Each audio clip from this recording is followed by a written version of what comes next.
I'ma be right back. Hello there, and welcome to another episode of Tech Talk Africa. Today I'm joined by Essam, and Essam is from Hoist Group. Hoist Group specialize, and I'm sure Essam will tell us a bit more about Hoist Group, specialize in the hospitality industry, and Essam is responsible for deploying projects across Africa and the Middle East, and his company is quite active in that respect as well. Essam, thank you very much for joining me. Pleasure having you on. How are you? I'm good, and you? Thanks, Nick. Yeah, very well, thank you. Another weekend has passed. I think I built my son a sand kitchen that we ordered online. So I guess that with schools being closed, that's going to be the mode how we operate, the new normal. So yeah, he's really put my dad skills to the test, being with him 24/7. But it's exciting, you know. We take these things for granted when we're working. We always say we want to spend more time with our kids, and then you know, when you have the opportunity, I think it's something that we have to appreciate. Yes, absolutely. Thanks, Nick. Thanks a lot for hosting me in your TikTok. I think it's a good idea. Very good. And yeah, I think it's a good idea focusing, utilizing the current situation of COVID-19 forced situation that we have to be at home. As you said, yes, it's good that we are socializing family also, which not usually have the choice to do it when we have the choice. So at the same time, it's a new experience for all of us just to run our business. I would say forced somehow from home and get that experience and looking for the new future. As you said, it's a good word that it's a new normal. This will be the new normal. Yeah. So I'm happy to be with you, and I'm happy to be engaged with that discussion about the COVID-19 effects in the business in Africa. And perfect. So on that, what does your day look like in terms of your responsibilities? And can you just tell the viewers a bit more about Hoist? Okay, Hoist Group, for the people that they don't know Hoist is one of the leader service provider of hospitality. Our main focus in the hospitality sector in the EMEA region in general, and we have some existence, of course, in Asia. We are providing hospitality services, partnering with the most major operator in the world, Marriott, Accor, Radisson, Hyatt. I don't want to forget anybody, but we are partnering with all of these top vendors, besides some independent chains, providing our services of hospitality. Our line of hospitality services is mainly for the HSIA, high-speed internet access, where we are providing the internet and supporting the internet for the hotels as per their own standards. IPTV systems, we're providing the IPTV to the rooms, to public areas, using the guest experience services, presenting that IPTV. Besides some more other services, digital signage services, the door lock systems, PMS, content management system, managed network services. We are trying to unique ourselves in the market by providing the portfolio that any guest or any hospitality stakeholder will need. It's a market, it's an industry. We have been in this industry a long time back, developing our business mainly now in the Middle East and Africa. This is where I am joining. And for me personally, I'm handling, as you said in the introduction, I'm handling the head of sales of Africa business, Sub-Saharan Africa. Beside heading the networking solution, coming from I would say a wide experience of networking since almost more than 18 years at the moment. So handling the business of Africa in general, and at the same time handling the networking business all over the MEA region. So that takes some coordination. I can imagine that probably before COVID, you probably used to fly a lot around, seeing customers, making sure that projects are up and running on time, on budget. Tell me a bit about the move to COVID and obviously working from home now. How are you structuring the business, and how do you engage your customers now? Yeah, good point. Actually, I used to be in the flights more than to be in the ground before. Africa is a big entity. Besides some trainings here, some meetings with the top management in Europe. So we used to fly a lot, and being in the flight for at least 9 hours per flight when you travel to South Africa, to East Africa, just to meet customers, partners, and even suppliers. With the COVID-19, I think we got new experience. We have been forced for a new experience, which works fine, working remotely from home, adapting with the new business structure, with all your partners and customers. And frankly speaking, we found this is working, and this is working very fine, where you can discuss all of your business internally when you have your internal meetings, either internal with your colleagues, with your management, regional management, and even with your top management. This can be done easily through web conferences and conference calls, presentations. Also with our customers, when we need to discuss the business in general, either it's a global high-level business or into detailed business, when we discuss the projects into details from technical perspective, from business perspective, all of this, we discovered that it can be done easily and in a funny way with remotely. So this is definitely will minimize, I would say, the time, okay, that we can use it much more effectively in the business. However, let's agree that you will not be able to stop traveling and stop meeting your customers from time to time, but not with the same frequent or same percentage that you used to do before. Okay. So yeah, in general, I would say that we have been forced for a new role model of business, but it works, and it works very good. I think this applied for most of the people that are facing this experience now. Oh, 100%. Oh, 100%. It's, yeah, no, it was forced. It was a bit difficult in the beginning, but I think you very quickly find a routine. I think the hardest is for individuals who, have children. I mean, I can speak from experience. That's probably been the hardest transition to be able to set a routine in place that actually works for both my wife and our young son, because he is full of energy. He needs to move, and you don't have the solace of a quiet office to work in. From a hospitality perspective, I mean, most hotels are closed at the moment. Nobody's taking in guests. Do you guys see that as a major impediment moving forward, or do you see some light at the end of the tunnel in terms of the hospitality industry? Yeah, this is another very important point that every hospitalier should be aware of it, and should even analyze it way or another. Yes, the hospitality sector is one of the major sectors, vertical in the world, have been affected by this, along with the airlines and the restaurants. But hospitality is been really damaged, I would say, since we started the COVID-19. However, as you said exactly, it's a tunnel, and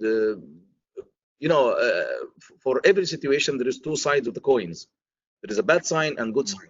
For the bad sign, this is everybody noticed. Yes, some hotels shutting down, some hotels work with low occupancy. We are very much close with our partners at the moment in the whole region. We are talking to them daily, and we are in sync with them about the current situation that they are facing individually and globally with the groups itself. And we monitor that there's lots of hotels decided to shut down, and some of them still open with low occupancy. However, in the other side of the coin, we see some positive implications of this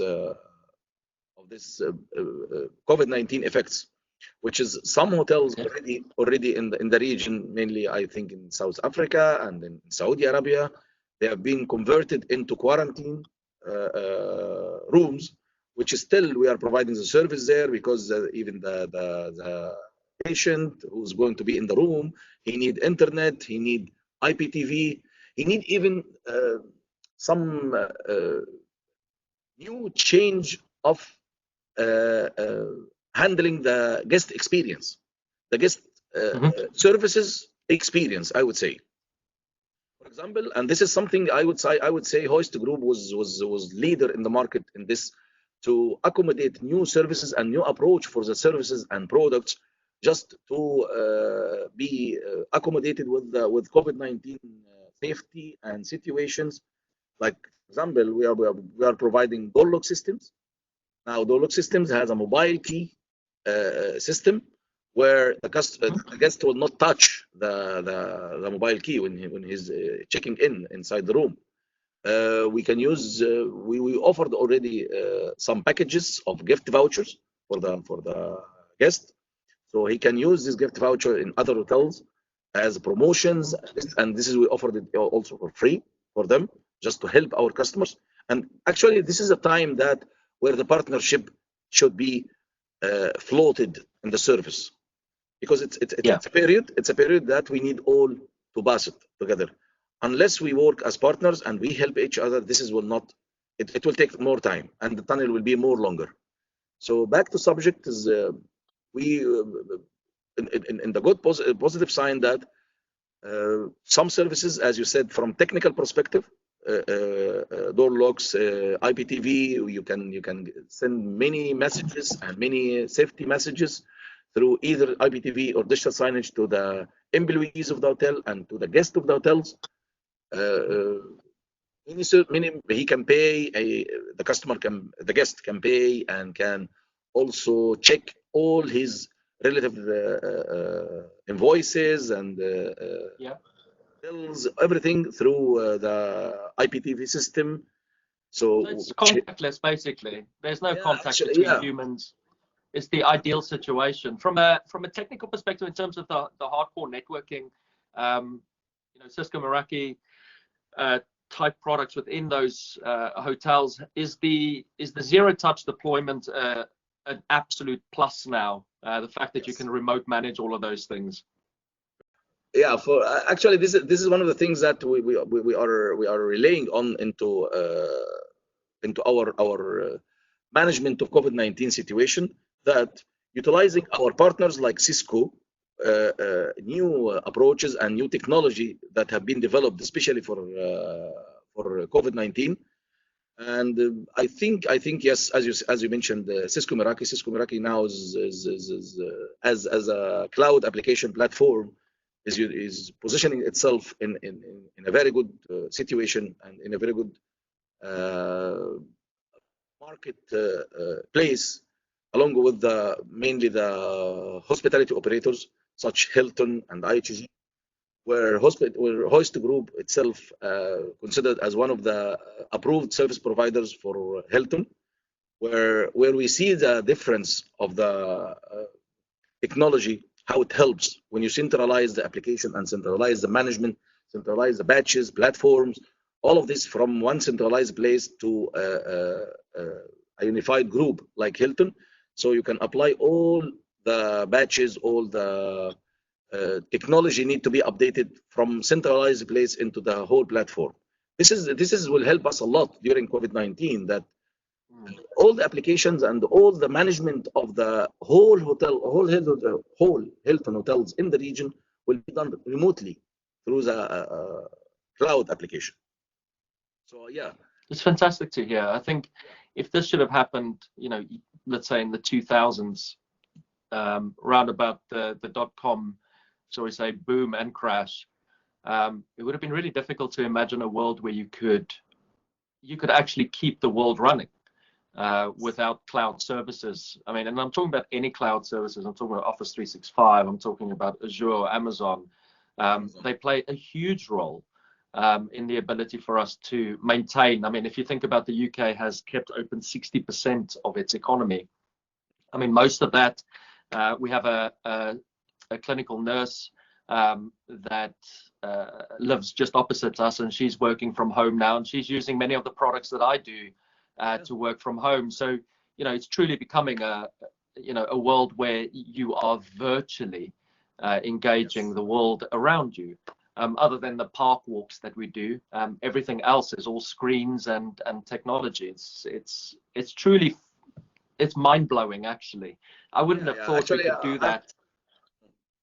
Yeah, I wouldn't have thought we could have done that, even a few years back, mainly because even the psychology around working from home, businesses don't really want employees to work from home. They want them to come to the office.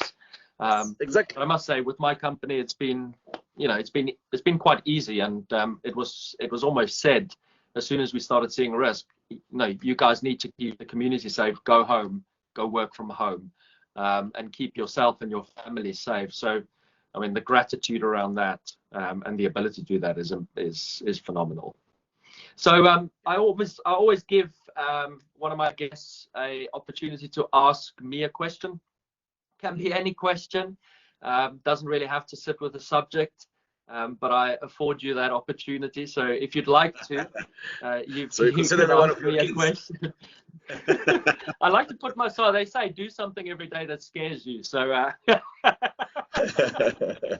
No, actually, fine. I'm fine in this one. And again, I thank you for this opportunity, even for letting me asking about this. And as you are a Cisco employee, and how do you see Cisco from your side approaching the hospitality market other than the cloud application Cisco based on Cisco Meraki, like Hilton and IHG, in the region itself? I think I'll leave the strategy to the strategists. But from my perspective, working particularly on the continent, I think my main opportunity in terms of helping the hospitality industry would be around smart CCTV. I think that's one area that not a lot of hotels pay attention to, or shall we say, a lot of businesses pay attention to, in the sense of what can a surveillance system do for you. So we are driving a data plane, and everybody's driving the platform and the data plane, no matter who you speak to in the industry. But the missing link there, I think, is a visual and a metric-driven surveillance system, which can drive value into the business. And by value, what I mean is, now we've got social distancing. Can a surveillance system inform you about the adherence to social distancing within your organization? Can it allow you to count the amount of times a particular door handle has been touched?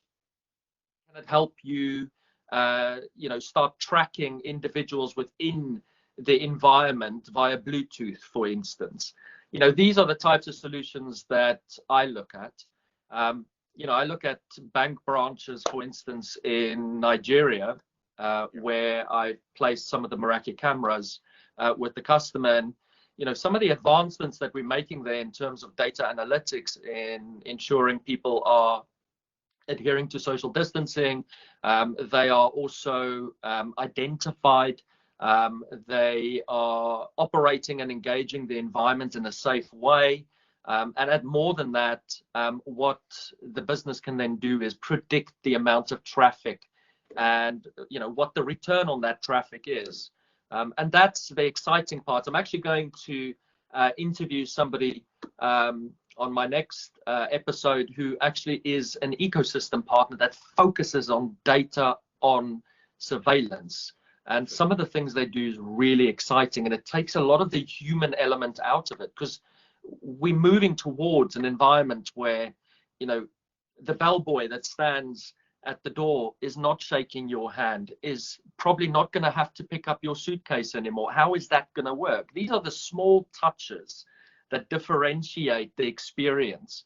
And I was speaking to my wife the other night. I'll leave you with this. We were talking about what is the purpose of going to a retail store in your free time, other than to just buy something. Because if you walk into a retail store, there's a distinct difference in terms of brand and presentation, and it's an experience, right? When you walk in, it's a different, some of them use scenting, so, it's the what is that experience going to be like now? Is it going to be the same? Are you actually going to get that joy out of walking into a furniture or home shop and smelling the incense, touching the fabric, knocking on the wood of the furniture? Are you going to be allowed to do that? Yeah, feel it, touch it. I mean, that's what we do. So where's the other sensory elements going to come from for us to be able to engage with the environment that's actually going to be fulfilling and fulfill something that you get from a retail or hospitality experience, or even your experience going onto an aeroplane. So yeah, I think, those are all really good questions. But from a Cisco Meraki perspective, I think the cloud networking element definitely helps with, zero touch. I mean, you configure stuff and you send it out. I mean, that's the simple part. I really loved speaking to you today, Essam. Clear to see that Hoist Group, one of the things I picked up is that you focus on partnerships. I hear that through and through. People throw the word partnerships around, but really when it comes to points like we are now, it's those partnerships that matter. Thanks a lot. I'm happy to hear this. I'm really happy to hear this. And I would like also, I'd like just to end up this with a very, I would say, positive message for the market, for the hospitalier. You asked me about how do you see the light in when it will be rises in the tunnel. We see it happening at the moment. We see some good approaches started in some of the countries. Some hotels begin to reopen again. Here in Dubai, there is lots of hotels begin to open. In Oman, in Seychelles, they started in 1st of June. They are going to restore the whole flights, and from Seychelles is one of my countries that I'm taking care of, and I'm in a very strong connection with the people there. And I got to know that there's lots of reservations have been done since the start of June. Europe started to reopen. China itself started to reopen. So, and this will come over for the next few months. So I think the hospitality business will raise up again. Will raise up again quicker than the damage showed to the market. And I hope both of the service providers, network vendors like you guys, Meraki, will be ready at that time, which is a few months, just to accommodate this with the new, as you say, new live technology. And thanks a lot, of course, for hosting me in this TikTok. I enjoyed it. It's nice. You're very welcome. It's actually, I'm always surprised about how the conversation goes, and I really appreciate your time. Thank you so much. My pleasure.